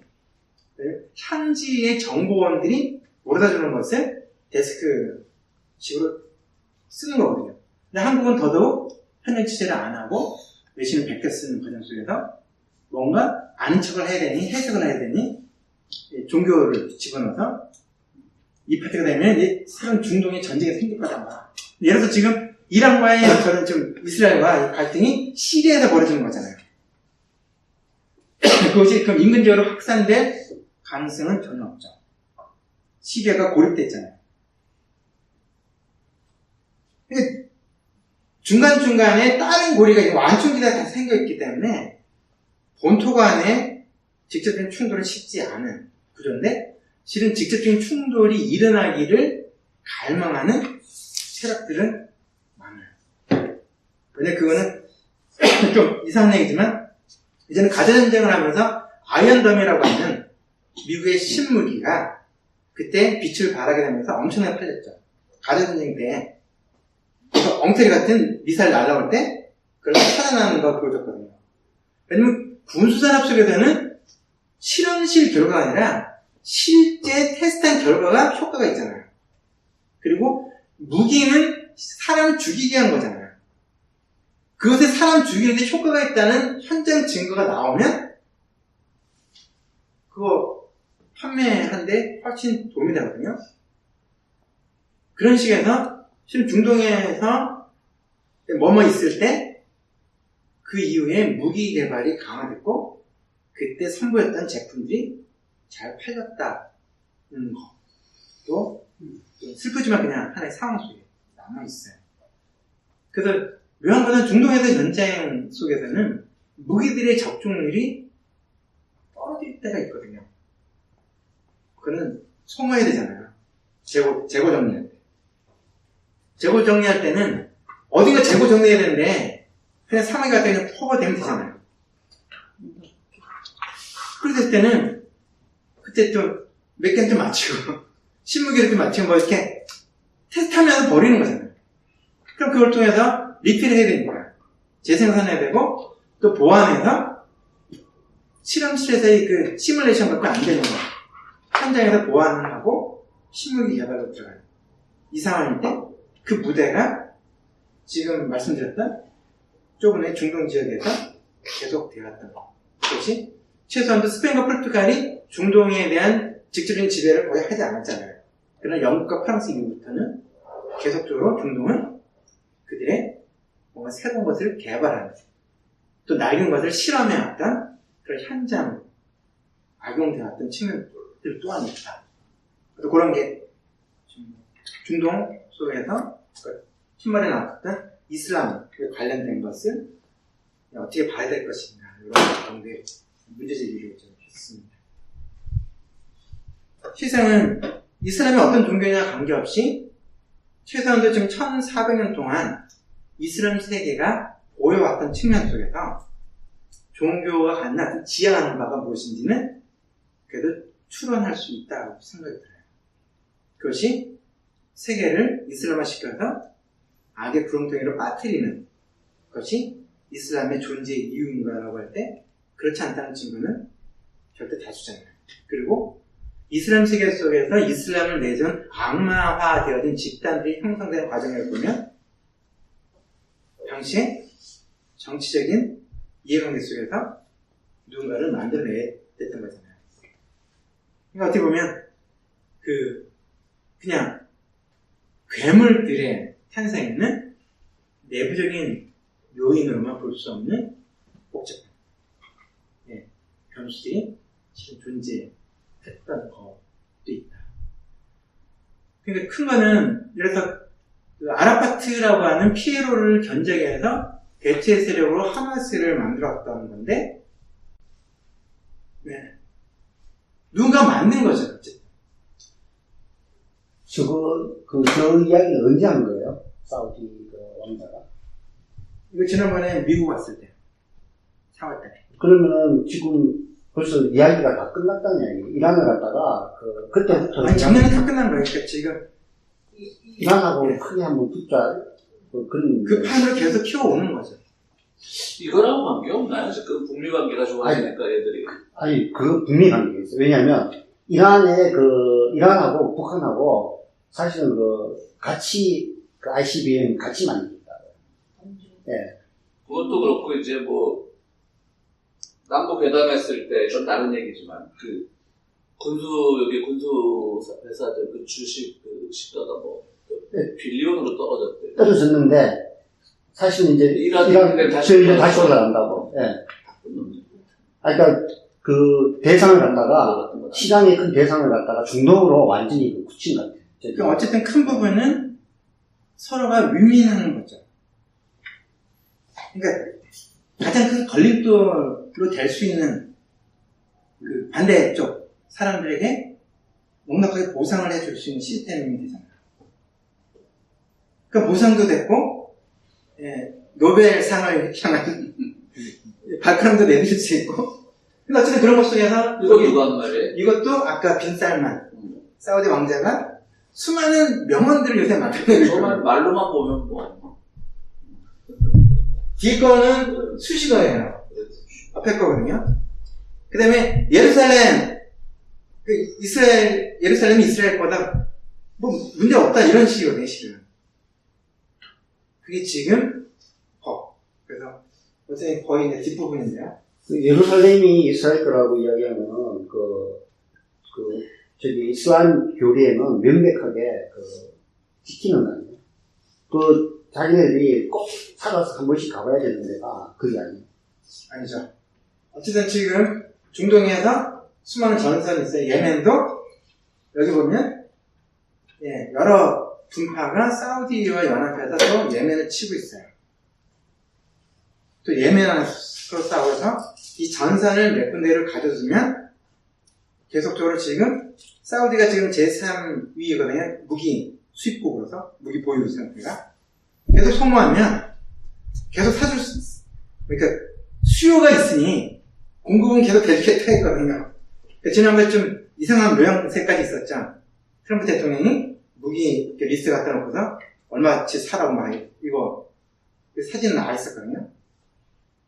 숨어스러운 거지만 뭐 자기 직권이잖아요. 자기 정권 강화시키는 거니까 사우디 입장에서는. 사우디 입장에는 왕세 입장에서는 손해볼 거 없는 거죠. 그러니까 여기 가서 퍼부어서 소모하고 리필하고 그럼 또 신무기 개발하면 되죠. 그리고 지금 이 부분이 지금 예멘과의 전쟁에 어떻게든 지금 배치되는가 이런 거고요. 그 다음에 지금 시리아예요.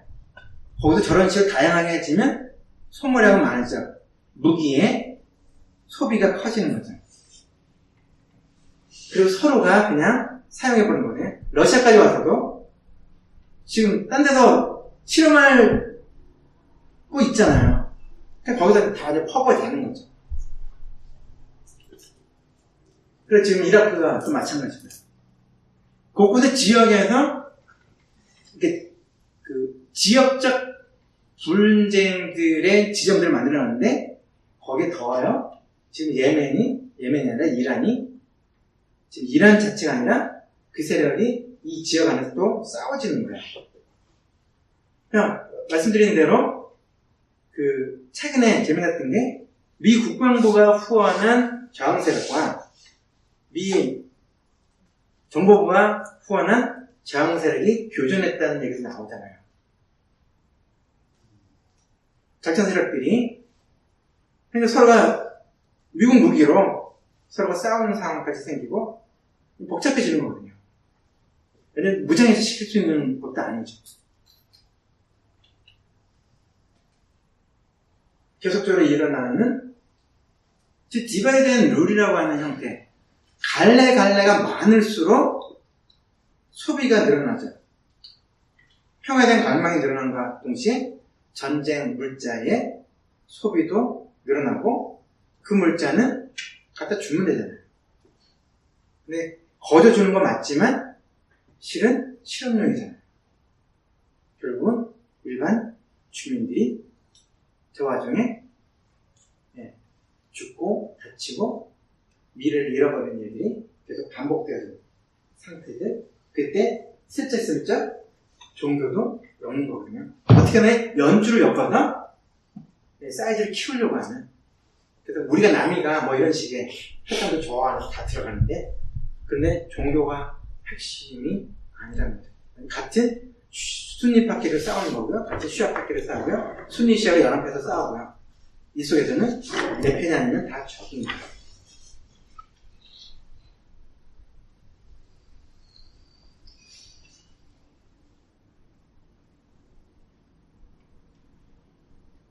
그리고 좀 미국 내의 아메리칸 무슬림들의 이건 의식에 대한 좀 살짝 논하셨는데요. 갤럽에서 계속적으로 이슬람 또 무슬림에 대한 인식조사 계속 해오는 게 있어요. 그들이 생각하는 이슬람과 비무슬림이 생각하는 이슬람 사이의 차이가 있고요. 사우디아라비아의 빈살만이 생각하는 이슬람과 평범한 무슬림이 생각하는 이슬람이 다를 수가 있는 거죠. 그거는 한국에서 KT 휘날리시면서 아무개 목사님이 대통령과 아무개들을 다 이 새끼 저 새끼 막 하면서까지 떠들다니면서 외치는 그 하나님과 그냥 또 다른 분들이 외치는 그 하나님이 다를 수도 있잖아요. 그럴 때 큰 부분은 우리가 이해해야 될 이슬람은 무엇인가. 근데 이슬람이란 종교를 이해해야만 중동의 문제를 잘 이해할 수 있다고 생각하지 않는다. 이슬람을 몰라도 중동은 분석될 수도 있고 이해될 수도 있다. 그리고 이슬람에 대해서 알아야만 무슬림을 이웃으로 이해할 수 있는 것은 아니다. 한 사람은 사람으로 존중할 수 있는 마음만 있으면 그 사람을 이해할 수 있는 것이지 선언적인 결과, 지식과 정보로 무슬림을 이해할 수 있거나 그건 전혀 아니다. 그러니까 그냥 교포한 사람을 알게 해서 한국의 고대사부터 현대사까지 다 알아야만 교포를 이해할 수 있는 건 아니다. 그리고 기독교인 한 사람을 또 평화의 교회와 평화교회 의자 하나가 고도 거리가 좀 차이가 있어요. 근데 하여튼 그런 것 속에서 한국인을 알면 그냥 밀셔를 거닐고 있는 한 사람을 이해하는 거 아니잖아요. 사람은 그냥 person to person이지 이걸 일반화시킬 수 없다. 근데 언론은 사람을 이해하려고 하는 매체가 아니라 규정 짓고 단정 짓고 포장하는 데 익숙한 것이 언론이고, 그리고 언론은 아는 척하는 것에 너무 익숙하기 때문에 사람들에게 관심이 있는 게 아니라 사건에 주목한다. 사건에 주목하는 그들은 사건을 포장하고 서술하는 것에 익숙하고 그것이 좀 더 자극적인 것으로 보여지려고 할 때 뻥튀기 많이 하는 거죠. 이제 또 제4차 중동전, 제5차 중동전, 이제 불가가 어디로 갈 것인가, 이란 다음이 북한에 대한 압박이다, 막 수많은 소리에 서술을 하면 포장은 되고 기사는 빨리 소모가 되니까 그 패턴 속에서 지금 어떤 중동에 대한 이야기가 있습니다. 그래서 개인적으로는 미국 와서도 그냥 무슬림들 만나는 거, 그러니까 한국 사람들 만나서 스트레스 받으면 브루커스트, 제가 산 오렌지 카운티 거기는 아랍 식당들이 좀 많거든요. 그래서 아랍 음악 들으면서 아랍 커피 마시고 아랍어로 떠들고는 제법 살 것 같아요. 그러니까 통하지 않는 한국 사람하고 한국말로 말하면서 말이 막힐 때 느낌보다 그렇지. 훨씬 낫거든요. 그래서 가끔 이제 힘드시겠어요 그러면은 아니 괜찮아요. 아랍 동네는 저의 그 맛집 술래 한번 하죠. 목사님 우리 하는데. 피난처, 그래서 숨통 이런 것 때문에 하여튼 그런 거고, 개인적으로는 뭐래서 이거는 증거를 들이댈 수 있는 건데, 실은 한국에 와 있는 무슬림 이민자들, 이주자들을 가장 많이 만난 기독교인이 아닌가, 심지어는 가장 많이 만난 한국인이 아닌가 생각을 해요. 왜냐면 웬만한 시골 지역까지 가서도 무슬림들이나 외국인 이주자들, 노동자들 와 있는 데는 돌아다녔거든요. 그리고 그들이 살고 있는 동아리들, 한국의 집사가 비싸니까 돈 모아서 그냥 공간 빌려서 잠도 같이 자고 밥도 같이 먹고 기도할 땐 기도하고 이런 식의 공간들인데 그걸 기도처럼 그냥 해석해버렸거든요. 기도처가 아니에요. 그러니까 한국에서 대학에서 서플리면서 종교 동아리들이 뭐든 먹고 하다가 뭐 집회 들으면 이게 집회 공간이 아니라 그 순간은 집회 공간이 평소 때는 아지트잖아요. 무슬림들이 그렇게 사는데 별군데 다 가봤죠.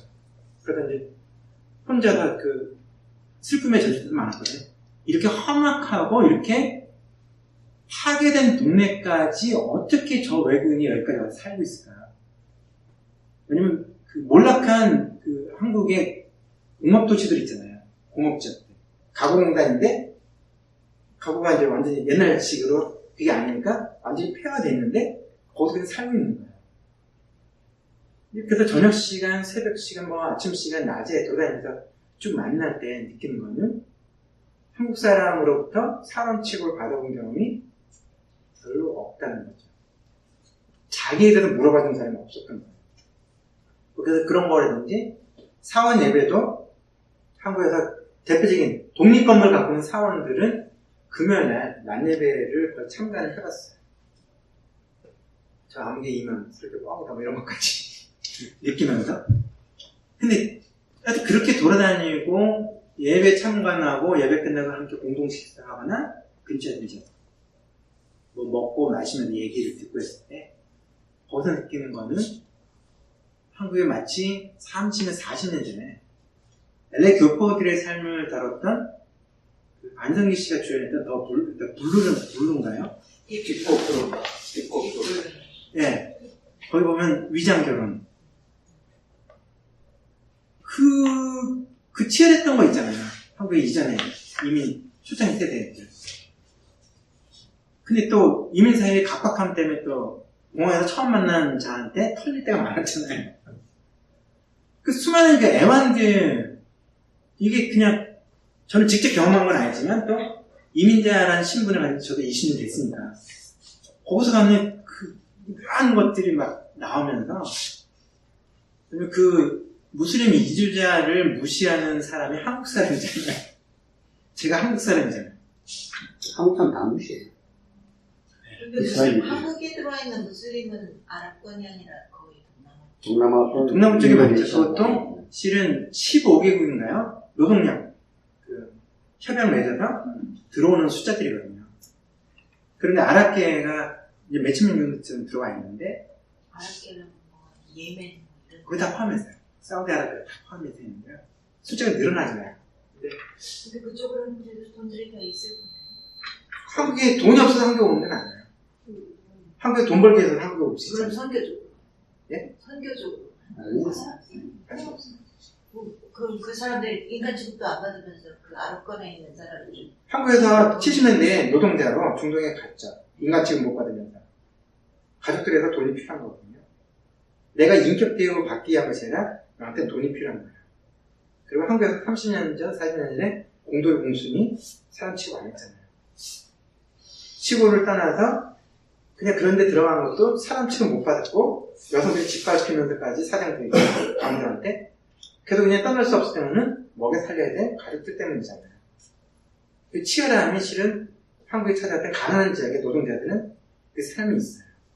심지어는 한국인 남자와 국제결혼할 때도 결혼 중매소에 돈을 빼줘야 되거든요. 근데 이래서 그냥 월급이 40불 되는 곳에서 결혼 중매자금으로 몇백만 원 쥐어주고서 결혼 기회를 빨리 얻어서 왔는데 그래서 우즈베키스탄 여성들인데요. 한 지금 4,000명가량의 한국 남자 결혼했는데 현재도 결혼 상태 유지되는 게 절반 정도예요. 2년 이내에 이혼을 당하거든요. 그럼 돌아갈 수가 없죠. 왜냐면 돌아가면 그 돈 거의 못 갚죠. 이미 품안에서 빌려서 한국 쪽 노동자로 나갈 때도 이게 그 돈 있잖아요. 갖다 줘야 됐을 때 돈 빌려서 줬거든요. 그쪽에서 사우디에 가서 리비아에 가서 고생해서 빌린 돈 갚고 뭐하는 말해달라고 할 때 이 패턴들이 돼 있는데 그 패턴도 있고 미국에 와 있는 무슬림 이민자들을 또 특별히 저는 아랍계 무슬림 이민자들이 있는 데는 그냥 돌아다니거든요.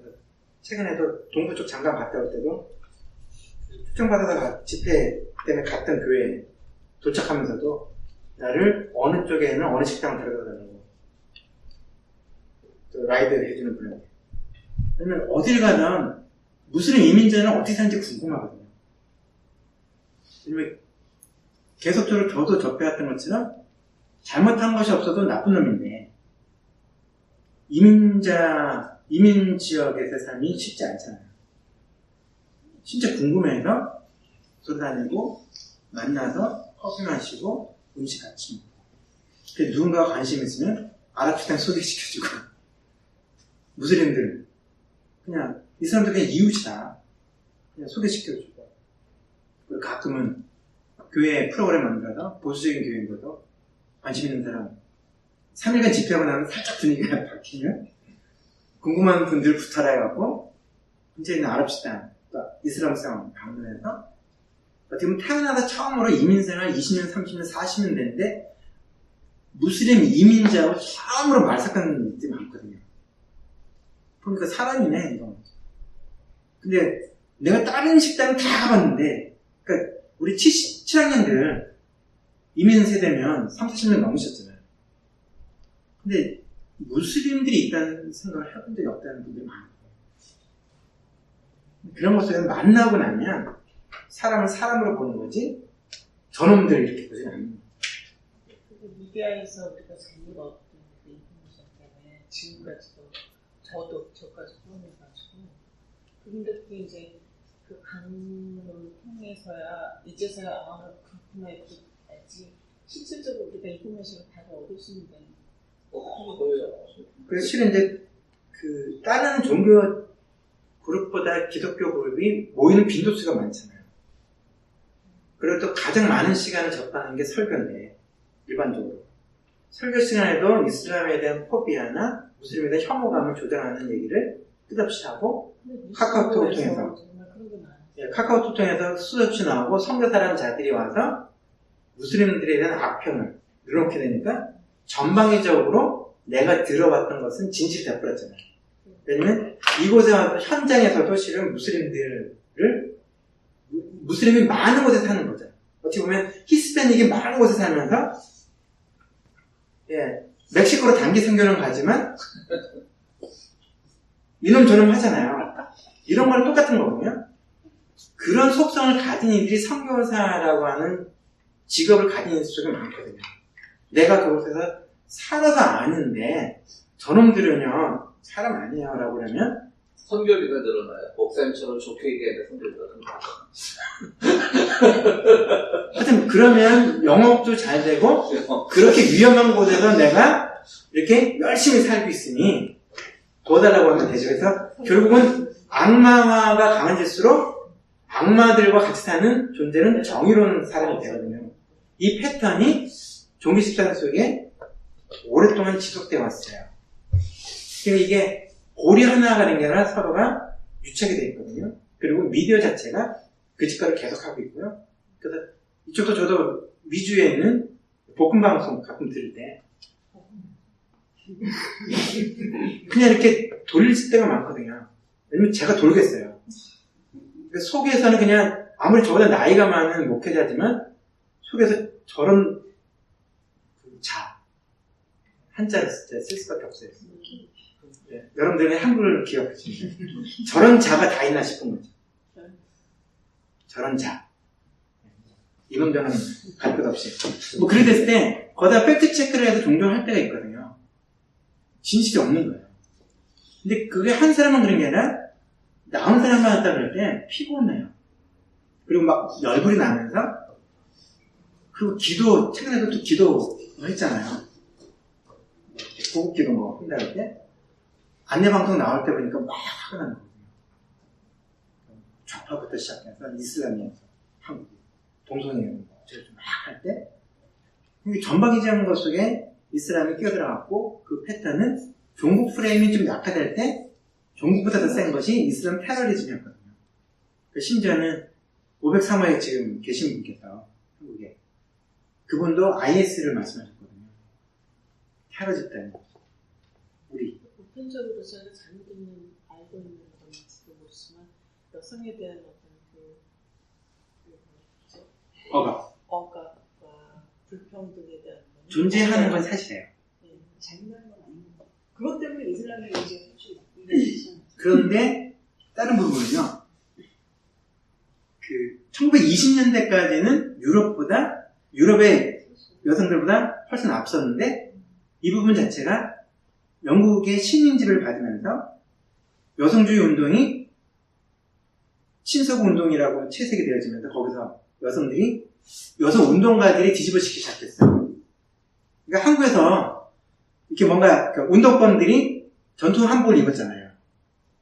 원래 개혁을 말하는 이들은 전통과 단절 또는 전통이 제해석인데 전통복을 입은 것들 자체가 개혁의 목소리가 미제가 되는 것이 돼서 안 된다니까 반대니까 수구화되죠. 옷차림이.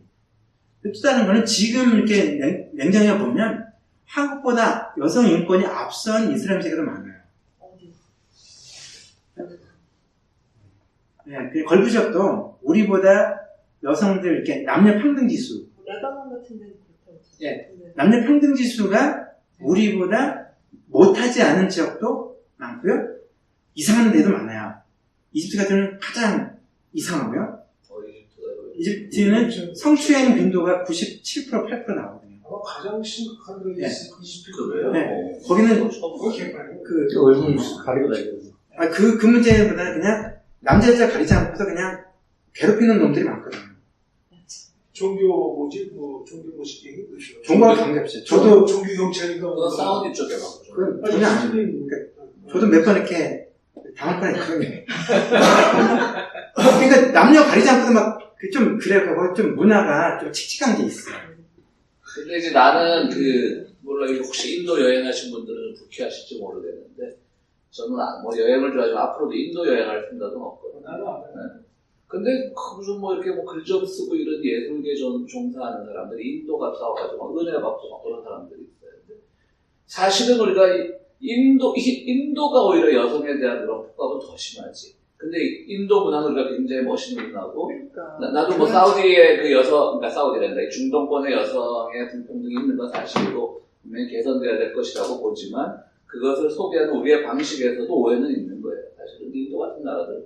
얼마 전에도 뭐 있었잖아. 집단연단 해가지고. 오제이 여성이 사건이라고. 서구와 같은 대접을 못 받는다고 해서 그 내가 뭐. 근데 큰 부분 속에 하나는 한국보다 계급 제도 때문에 평균적으로 이슬람 세계를 말할 때 한국보다 20-30년 정도 여성에 대한 네. 그 사회적 처우가 뒤떨어진 면이 있다. 예. 근데 그 스페인만 해도 예. 그 한국보다 그 남녀 평등 지수가 낮아요. 지금 그 이번 최근에 뭐 크게 대문났잖아요. 뭐였더라 맞아. 무슨 강간 사건을 예, 법을 예, 많이 예. 안 줘서 그렇지. 그런 거 안에서는 예, 한국보다 떨어지는 것도 있고 한국보다 앞선 것도 있다. 그래서 지금 그 여성 평등과 관계돼서 급속한 변화가 실은 중동에서 일어나는 게 사실이고요. 그리고 뭐 좀 이게 선정적인 사건이 아니라 23살짜리 여성이 장관이 되기도 하는 이슬람 국가도 존재해요. 근데 궁금한 거 있잖아요. 그 여성 인권에 대해서 얘기가 나왔으니까 그 코리안 법에서는 5살인가 아주 어린 애가 나이만 지나면 결혼할 수 있다고. 그런 게 있어요? 아니면 무하마드가 그런 결혼을 했거든요.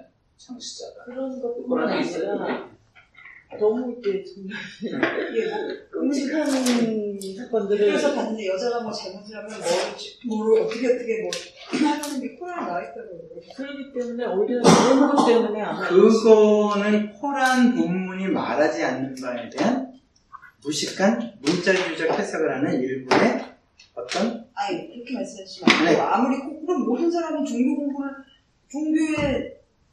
종교라는 무식한 사람이 들어도 깨달음이 올 수 있는 그런 거가 되는데 자기가 그러니까 그게 지금 아니, 목소리 말씀하는 게 아니라 그게 코란 말고 문자로 그 밑에 뭐죠? 그 법률 그 하디스고 다 있는데 다른 거는 예를 들어서 중동에서 이슬람 국가에서 그런 사건이 벌어지면 그 사람에 대해서 처벌이 일어난다는 거거든요. 그 범죄로 규정되어 있어요. 강간행위도 범죄고 간통도 범죄고 간음도 범죄고 다 범죄로 규정되어 있고 거기에 대한 단속이 법적인 질서가 다 유지돼서 진행되겠다는 것도 사실이에요. 어쨌든 뭐 어떤 여자가 단순했다고 뭐 이슬람 전사들이 그래서 합법적으로 돌로 쳐서 죽이고 뭐 어제 났거든요. 그러니까 예를 들어 그런 거 됐을 때 이슬람 세계 17억이에요. 그러니까 17억 중에서 뉴스만 우리가 접하는 네, 거예요? 17억 속에서 그런 것들을 누군가 선정적으로 사용하지만 그렇게 거꾸로 친다면 기독교권이라고 표현하는 데 속에서의 엽기적인 사건들을 다 끄집어내서 기독교가 이렇다고 얘기하는 거는 코란한테는 좋죠. 예를 들어서 그 나이먼 같은 거 사건 하는 사람들이 맨날 하는 소리가 뭐냐면 너희들이 한국 천국 가면 뭐 7명이 먹는데 그게 그러니까 지금 목사님 말 나도 뭐 코란을 안 읽어봐서 자신 있게 말 못하지만 그게 그 문자화로 되어 있지 않다는 거지. 그러니까 어디서 인용하는 거야? 그러니까 그게 해석 과정에서 그러니까 예를 들어 뭐 이런 건 아니 모르겠어요. 아니 그냥 문화 지금 자체에 교육받았는데 아직 우리의 오해는 너무 멈추지 여자를 않는 좀 이렇게 경시하는 게 문화로 완전 성문화돼 있다는 그런 느낌. 이 세상 모든 종교에 사실 여자 경시 안 하는 거 별로 없지만은 왠지 이슬람에서 우리가 들은 얘기는 그게 지금 전 처음 알았어요. 그게 원래 문자돼 있지 않은데 그럼 정말 선정적인 게 자꾸 예를 들어 지금 초창기 때 네. 이슬람 세계가 1920년대까지는 왜 여성에 대한 사회적 지위가 유럽과 기독교보다 훨씬 앞섰는가. 이슬람의 전통과 질서를 갖고 이렇게 유지해왔던 문명이거든요. 그 부분이 지금 일부 지역이 한국보다 한국 기준으로 치면 처참하게 약한 것이 이슬람의 본래적인 것인가 아닌 것인가를 저는 반문하고 싶은 거예요. 그리고 비잔틴 제국 속에서 여성들이 중세 유럽의 여성들은 사람 아니었어요. 그 다음에 족쇄 채우짐을 당했고 별로 다 당했어요. 그게 이슬람에서 여자 인권도 높았다. 훨씬 높았어요. 그래서 1920년대까지 아까 아셨다는 것처럼 그때까지 유럽보다 기독교 문명권보다 이슬람 문명권이 이슬람에서 극우주의자들이 나서면서 문명권이 그때 높았는데 그럼 그때는 그 이슬람 정신이 아니었고 지금은 이렇게 피폐된 것은 이슬람 정신인 거야.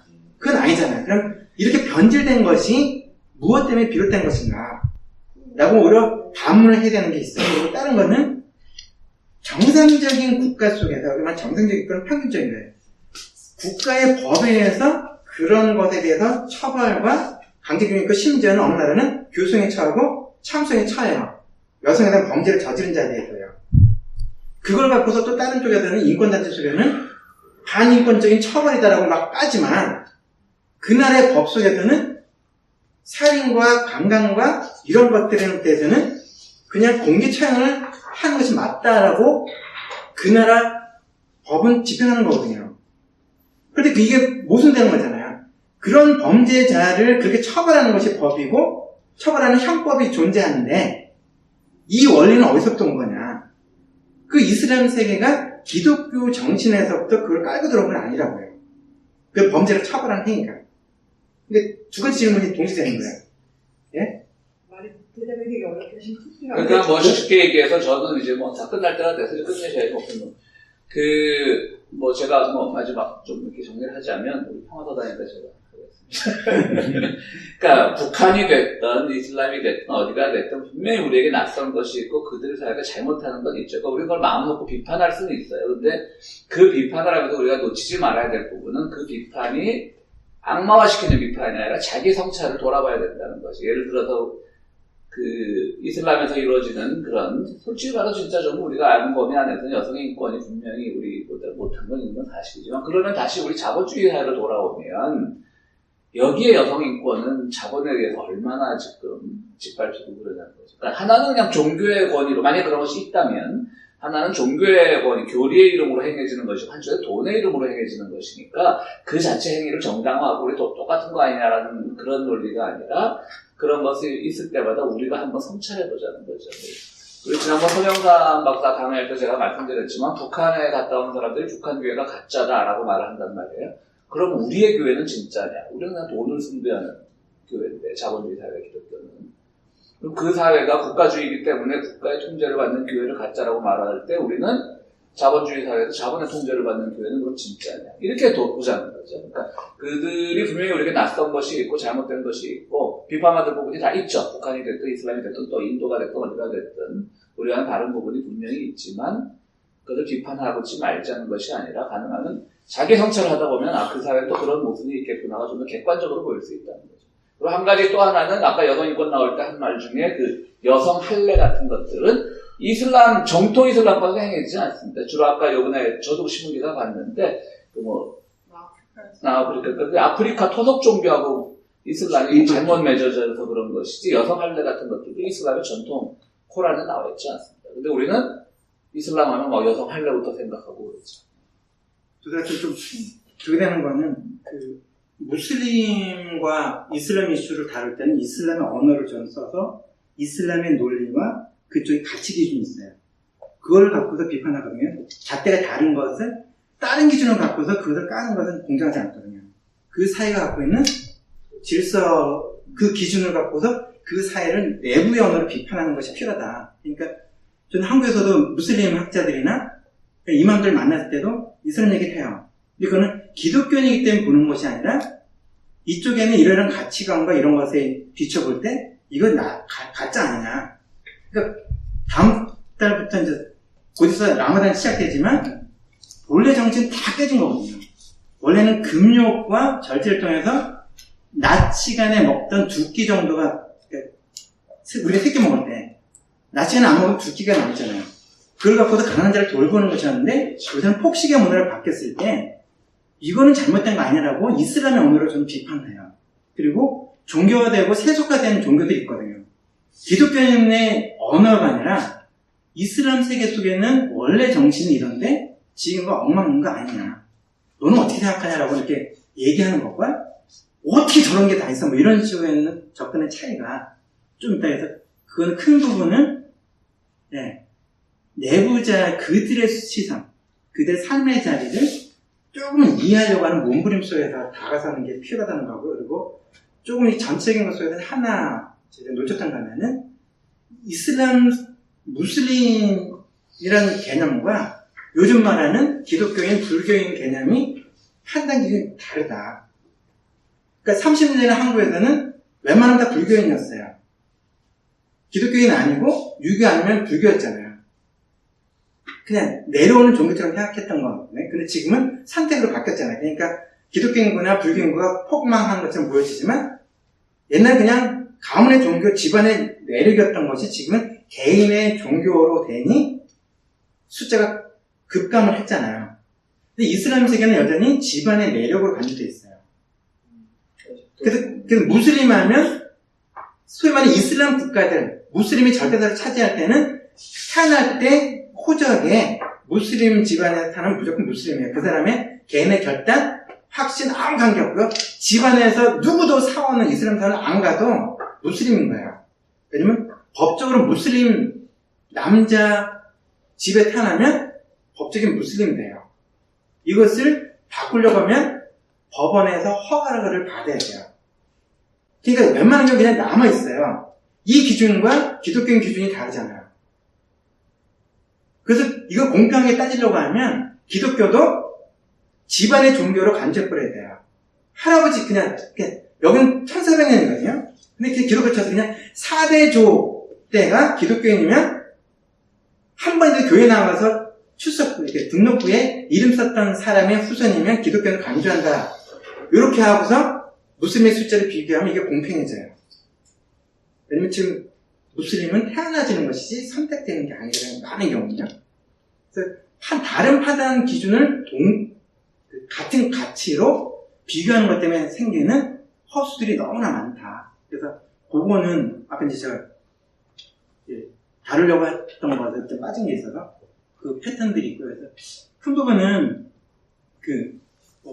김목사님 말씀하셨지만 그냥 내가 누군가를 만날 때 전제되는 정보가 큰 의미가 없을 때가 있어요.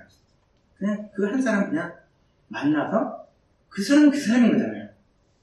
그가 어디 속해 있다는 것 때문에 그가 동시에 채색이 되거나 색깔을 덧입혀야 될 이유는 그렇게 많지가 않다.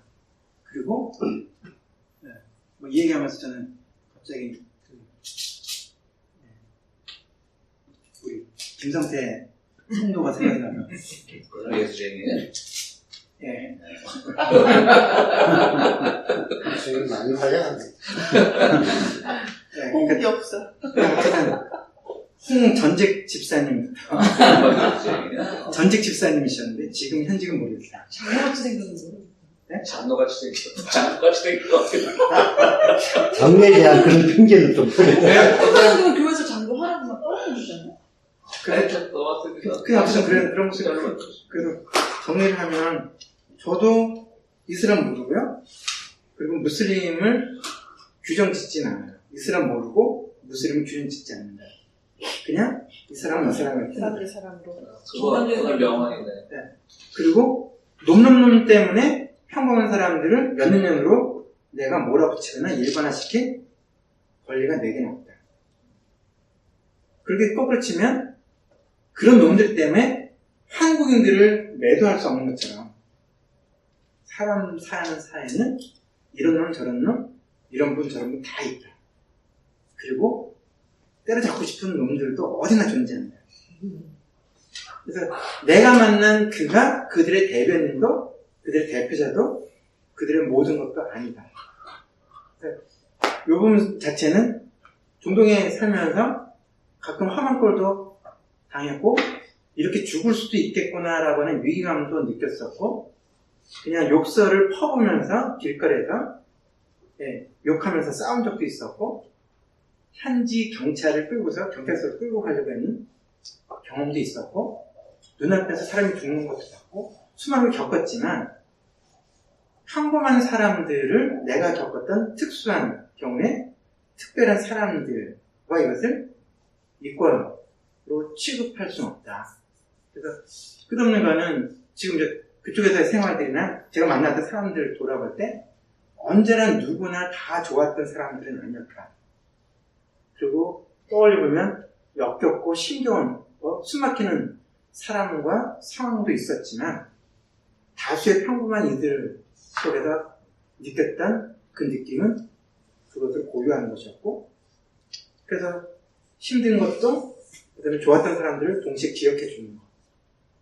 그리고 저런 놈들 때문에 이 평범한 사람들이 짓밟히고 억압당하고 대신 욕먹고 자기가 저지르지 않았는데 누군가가 소위 말해 테러를 저질렀을 때 단지 내가 무슬림이라는 얘기 때문에 직장에서 이민사회에서 눈치를 봐야 되고 몸조심을 해야 되고 아무 말도 못하고 지내는 그런 일까지 겪게 하는 것은 이거는 아닌 것 같다. 그런 정도의 느낌인데, 그래서 나쁜 놈과는 치열하게 싸우고, 그리고 어떻게 보면 1차 피해자, 2차 피해자들이 생기지 않도록 애쓰는 것 자체는 또 다른 한 사람의 이웃으로서 좀 처절하게 좀 싸워야 될 거 아닌가라고 하는 생각을 좀 해서, 실은 개인적으로는 요 비슷한 얘기를 하는 것 때문에 꼴통 보수 기독교 안에서는 자주 힘들 때도 겪고 있고요.